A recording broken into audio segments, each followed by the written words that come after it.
Tiger Brands has announced on Monday that it has withdrawn 20 million of its canned vegetable products because of a leak in a small number of its cans. It said the financial impact of the recall, including the cost of the potentially affected stock that may be written off, transport and storage costs, as well as the loss of margin on the returned stock, is estimated at between 500 to 650 million rand.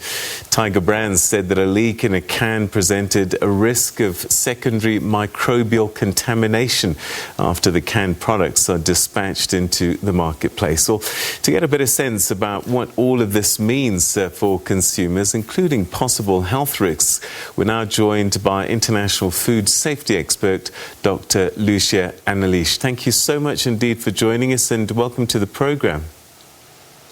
Good evening, Peter, and thank you so much, and good evening to your viewers. All right, so now canning food is one of the oldest technologies still in use today. How effective is this process, particularly when it comes to ensuring safety of the canned products? Well, as you said, canning is one of the oldest technologies. It's one of the safest technologies as well known to man, and we've had it for decades. And the time temperature control that is exerted, the heat treatment, in other words, that is exerted on the cans, is very, very specific to make the food safe, and particularly to keep it safe for long periods of time. And more importantly, you don't have to keep it in the refrigerator. So it has a long shelf life at room temperature, which is extremely helpful and valuable for many, many people who might not have any other way of storing food. Are the processes different when it comes to canning foods, let's say vegetables, compared to maybe meat or fish? Well, it depends very much basically on the ultimate contents of the can, whether there is a tomato sauce added or a chili sauce or any other ingredients that might be added to the can. That ultimately will determine the kind of heat treatment that one exerts on the can.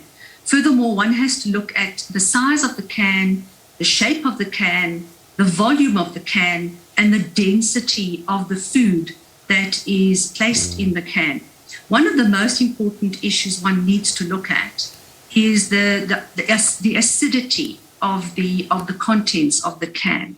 The organism Clostridium botulinum, which is associated with low acid canned foods, is specifically related to those foods as opposed to more acidic foods where the pH, and that's and it's a measure of alkalinity and acidity, where the pH is 4.6 or lower. Lower than 4.6, this organism cannot grow in a product such as a canned food if it were present. All right, so let's take a look at what might have gone wrong with the Tiger Brands cans. They talk about a leak. What does a leak in a can mean? What does it do? Well, there are, first of all, most often, if there is a leak in a can, it is detected beforehand. So very, very rarely these leaks result in, for example, any other contamination that might occur that could be a food safety risk.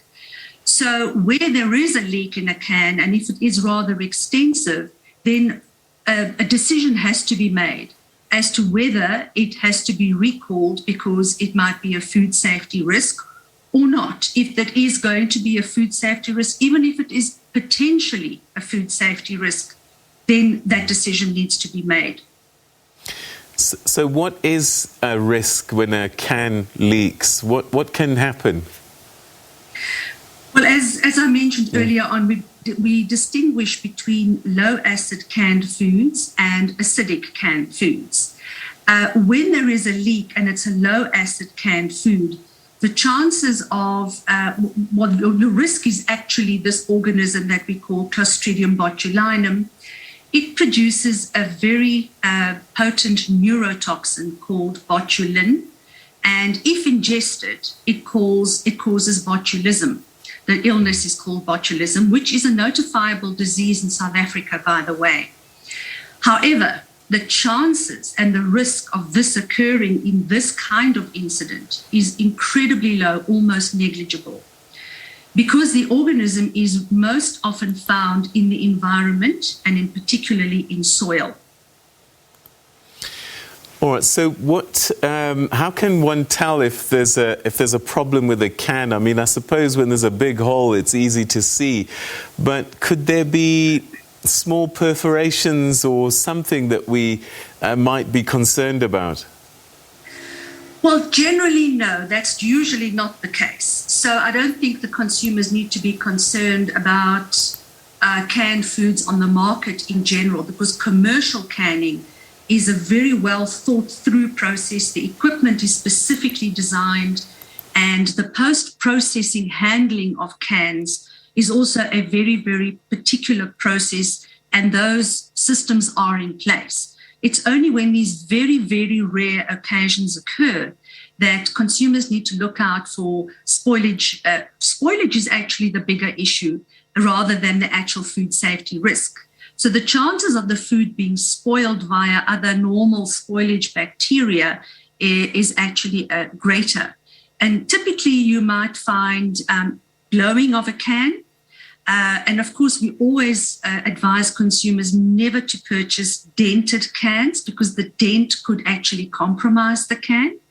And those are the visible signs that one could notice in terms of a potential spoilage of a canned product.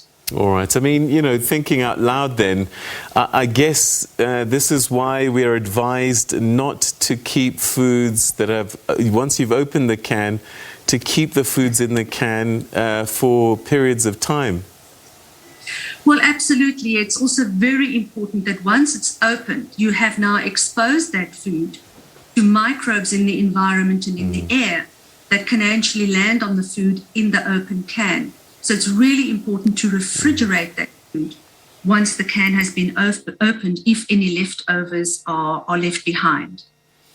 You talked about botulism earlier on. I mean, how rare is it and how frequent does it happen? Is it something we need to be worried about, or is it quite rare? It is incredibly rare. There are only 2 cases of botulism that have been documented in South Africa, and that was in 2002, when 2 siblings died from eating canned fish that was actually thrown out onto a dump. And because the can was exposed to the environment, it developed pinholes in the can because of the rusting effect. And Clostridium botulinum got into the can via the fact that it was in a rubbish dump where one would expect this organism to be present.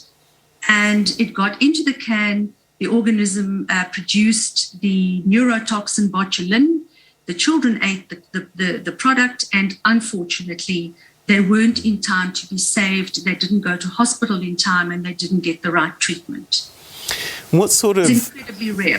What sort of shelf lives do canned foods have? I wonder if it varies, or is there quite a long time? I know we should be checking these things, but by and large, what's your guesstimate? It depends on the type of product, and it depends on the size of the can and the content. But it is very often longer than a year. So you must always check the expiry date on the can. And by the way, the expiry date is not about food safety.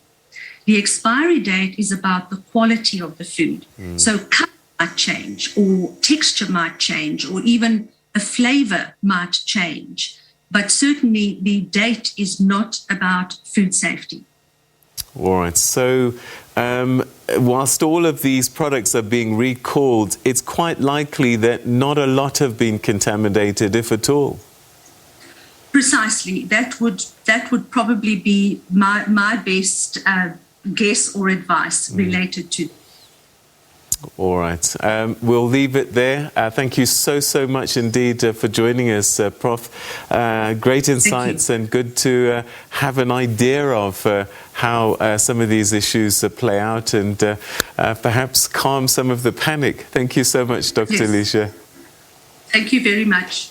All right, that's international food expert Dr. Lucia Anelich speaking to us about this canned food recall, which I think is more a precaution than something to be extremely worried about. Most illnesses relating to canned foods, as we've just heard, very rare indeed.